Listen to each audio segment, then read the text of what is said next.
I had been looking forward to Christmas Eve all week. The smell of pine, the faint jingles playing in every shop, and the promise of seeing my daughter's smile made the day feel magical. My name is Daniel, and like every parent, I had my own vision of what this night should be: warmth, laughter, and family gathered around the fireplace. But that evening, nothing went as I had imagined. I came home early from work, hoping to surprise Emily, my 9-year-old daughter. Traffic had been lighter than usual, the snow lightly dusting the roads like it belonged in a postcard.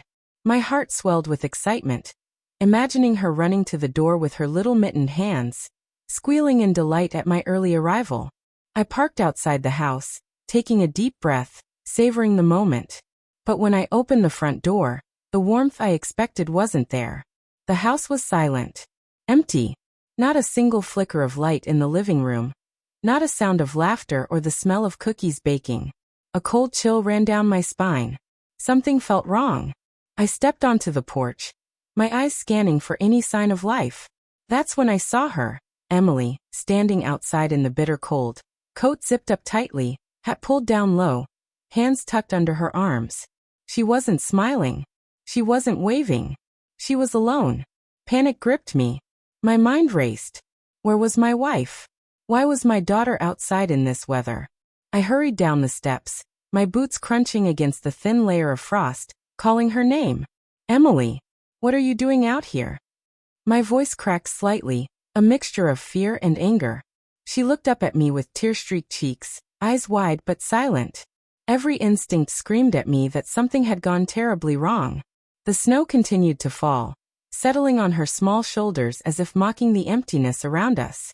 The festive lights we had strung along the house flickered faintly, but their warmth didn't reach the scene before me. I needed answers, and I needed them now. I knelt down beside Emily, brushing the snow from her hair, trying to warm her with my hands. Her lips trembled, but she didn't speak. I searched her eyes for a hint, any clue, but all I found was confusion and fear far beyond her years. My heart clenched, and I felt a surge of anger. Not at her, but at the situation that had put her here alone in the cold. Emily, honey, why are you standing out here? I asked again, my voice steady but sharp. Finally she whispered, her words barely audible over the wind. I wanted to see if you'd come early like you promised. Her small shoulders shook, and tears welled in her eyes. I pulled her close, holding her tightly, feeling the weight of both her tiny body and the invisible burden she carried. The realization hit me hard. Somewhere, someone had failed her, left her vulnerable in a moment that should have been filled with joy. I carried her inside immediately, shutting the door against the cold, wrapping her in a warm blanket. The living room was dark and silent, the decorations untouched, the tree lights off. My mind raced, piecing together the fragments of a scene that didn't match the life I thought we had. Emily whispered again, barely audible. Mom said I had to wait outside, she was busy. My stomach sank. My wife, Olivia, had left our daughter alone in freezing weather to attend to something. Something that clearly wasn't more important than her own child's safety and happiness. I set Emily on the couch, fetching hot cocoa, watching her small hands clutch the cup tightly. My thoughts spiraled. How many times had I trusted blindly, believing that our home was a safe, loving place? How many little moments had I missed, assuming everything was normal, while reality simmered quietly beneath the surface? That night, the illusion of warmth and family shattered. The Christmas Eve I had imagined was gone, replaced by a gnawing sense of betrayal, fear, and heartbreak. I tried to keep my voice calm, softening the edges of my anger for Emily's sake. You're safe now, I whispered. I'm here, and I won't let anything happen to you. But inside I felt a storm building. A storm that demanded answers, accountability, and consequences. This wasn't just about being cold outside. This was about trust broken, priorities ignored, and a parent failing to protect her own child. I finally confronted Olivia later that evening, the weight of the day pressing down on me. She was in the kitchen, casually sipping wine, as if nothing had happened. My voice was calm but firm. Olivia, why was Emily outside in the cold tonight? I asked, meeting her gaze squarely. For a moment, she looked startled, then annoyed. It was just for a few minutes, she replied dismissively. She'll be fine. Don't overreact. I could feel my blood boil, but I held back. I reminded myself of the lesson I had learned over the years. Patience and clarity are far more powerful than uncontrolled anger. I explained exactly what I had seen. The snow on her coat, the chill in her cheeks, the fear in her eyes, and the trust one had placed in her as a mother had been violated. Olivia's expression faltered slightly, but she tried to brush it off. That dismissive attitude only fueled my determination to ensure that no one else would ever ignore the safety and feelings of our daughter again. Over the next hours, I watched Emily closely, making sure she was warm, fed, and comforted. I told her stories, played soft Christmas music, and tried to create the warmth that had been absent earlier.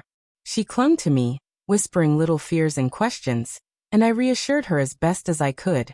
But even as I smiled and tried to restore the evening, a sense of urgency and resolve settled in my chest.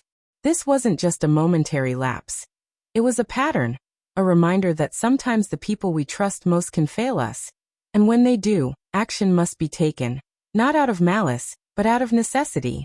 By the time the clock struck midnight, I made a decision. This Christmas would not pass quietly. I would confront the reality of the situation, set boundaries, and make it unmistakably clear that neglect and betrayal, no matter how small, would never go unaddressed in our family. I wasn't angry at Emily.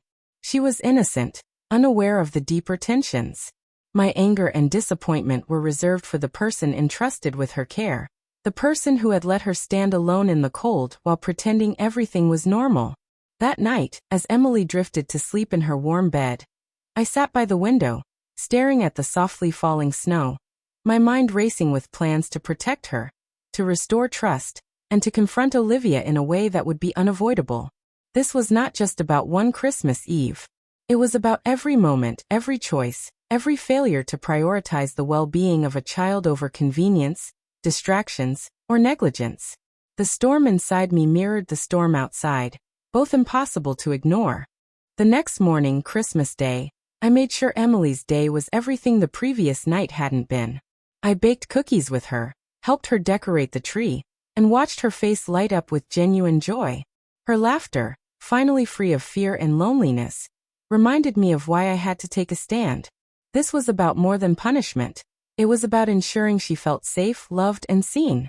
When Olivia appeared later, I confronted her calmly but firmly, explaining the severity of leaving our daughter outside in the cold, the fear it caused, and the responsibility she bore as a parent.